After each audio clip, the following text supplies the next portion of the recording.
বিসমিল্লাহির রহমানির রহিম।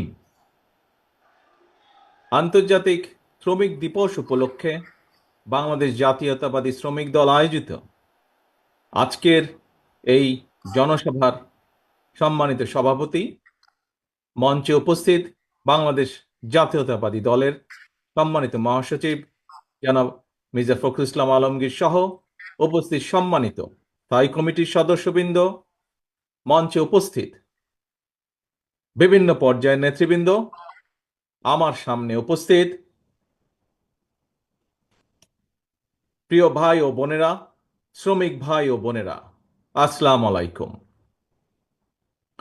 আন্তর্জাতিক শ্রমিক দিবস উপলক্ষে আমি প্রথমেই বাংলাদেশ সহ সারা বিশ্বের শ্রমজীবী কর্মজীবী মানুষের প্রতি জানাই একান্ত শুভেচ্ছা এবং ভালোবাসা।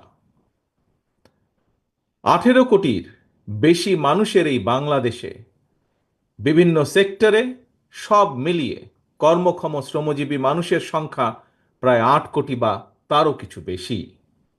প্রিয় ভাই বোনেরা, এর ভেতর নারী শ্রমিকের সংখ্যা প্রায় অর্ধেক। শ্রমজীবী কর্মজীবী এইসব মানুষেরাই আমাদের এই প্রিয় বাংলাদেশের উন্নয়ন এবং অর্থনীতির প্রাণ।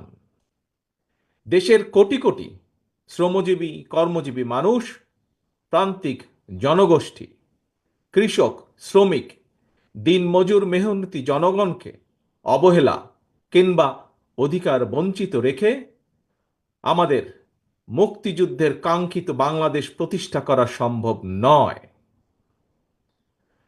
শ্রমজীবী কর্মজীবী প্রিয় ভাই ও বোনেরা, আপনারা যারা আজকের এই সমাবেশে হাজির হয়েছেন, অবশ্যই আপনাদের একটি লক্ষ্য বা উদ্দেশ্য রয়েছে, একটি প্রত্যাশা রয়েছে। কি সেই প্রত্যাশা, কি সেই উদ্দেশ্য?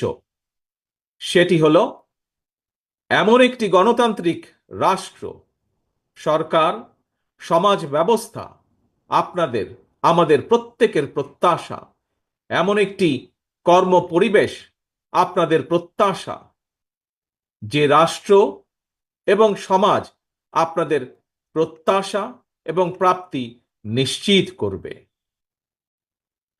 মাথার ঘাম পায়ে ফেলে উৎপাদন উপার্জন করার পর আপনারা শ্রমের ন্যায্য মূল্য পাবেন। রাষ্ট্র ও সমাজে আপনাদের অধিকার এবং মর্যাদা নিশ্চিত থাকবে। এমন একটি গণতান্ত্রিক রাষ্ট্র সরকার